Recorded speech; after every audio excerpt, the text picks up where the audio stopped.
आप देख रहे हैं धाहा न्यूज और मैं हूं अभिषेक मिश्रा। देखिए, बिहार की 5 लोकसभा सीटों के लिए आज वोटिंग हो रही है। बिहार की 5 लोकसभा सीटों के लिए आज वोट डाले जा रहे हैं। ये चुनाव बड़ा महत्वपूर्ण है, चौथे चरण का चुनाव।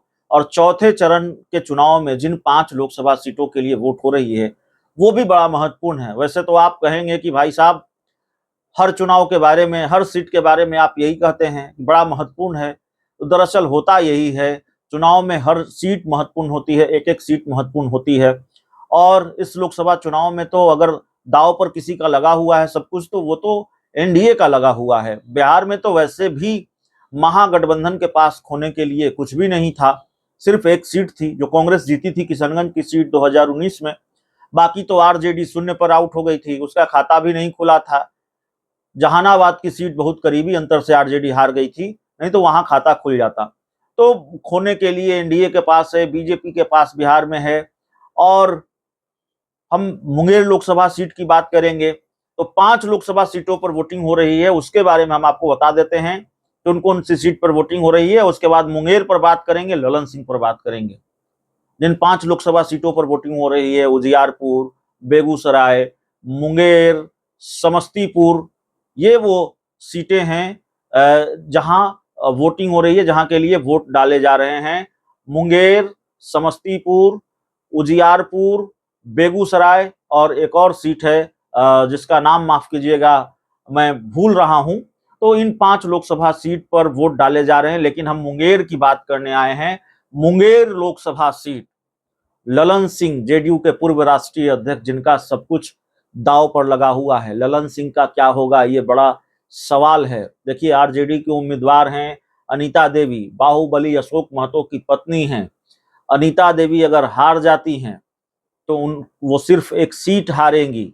आरजेडी अगर ये चुनाव हार जाती है, मुंगेर की सीट आरजेडी के खाते में नहीं आती है, लालू यादव ने जो प्रयोग किया है अशोक महतो को टिकट थमाकर, लालू यादव का वो प्रयोग असफल भी होता है, तो आरजेडी, लालू यादव, अनीता देवी, अशोक महतो सिर्फ एक सीट हारेंगे। अगर ललन सिंह ये सीट हार गए, ललन सिंह ये चुनाव हार गए 2014 की तरह, तो ललन सिंह बहुत कुछ हार जाएंगे। ललन सिंह जेडीयू के बड़े कद्दावर नेता हैं, बहुत माहिर खिलाड़ी माने जाते हैं राजनीति के। जेडीयू में उनकी साख रही है, लेकिन हाल के दिनों में जेडीयू में उनकी स्वीकार्यता घटी है, इस बात से भी इनकार नहीं किया जा सकता। ललन सिंह जेडीयू के अब राष्ट्रीय अध्यक्ष नहीं है और कई मौकों पर उनकी पार्टी के नेताओं ने ही उन पर आंखें तरेरी हैं। और ये पहली बार जेडीयू में देखने को मिला है कि ललन सिंह के खिलाफ, ललन सिंह से अशोक चौधरी भिड़ जा रहे हों, या कई जो दूसरे नेता हैं, रणवीर नंदन, उन्होंने पार्टी छोड़ी तो ललन सिंह को खूब सुनाया। तो अंदरूनी जो जेडीयू को लेकर खबरें आती हैं वो बहुत ठीक नहीं आती हैं। और ये बात पता चलती है कि ललन सिंह की स्वीकार्यता घटी है और जेडीयू कई गुटों में बटी हुई नजर आती है। ललन सिंह की तस्वीर लगी थी जेडीयू के मुखद्वार पर, उसको भी हटा लिया जाता है।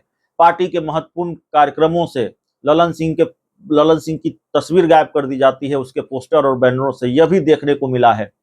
तो ललन सिंह की साख कमजोर पड़ी है और अगर ये सीट भी ललन सिंह गंवा देंगे तो जाहिर तौर पर और मुश्किल बढ़ेगी, नुकसान और होगा और राजनीतिक भविष्य पर संकट भी होगा।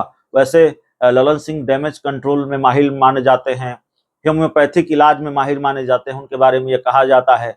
तो डैमेज कंट्रोल कर पाएंगे कि नहीं कर पाएंगे ये सवाल है।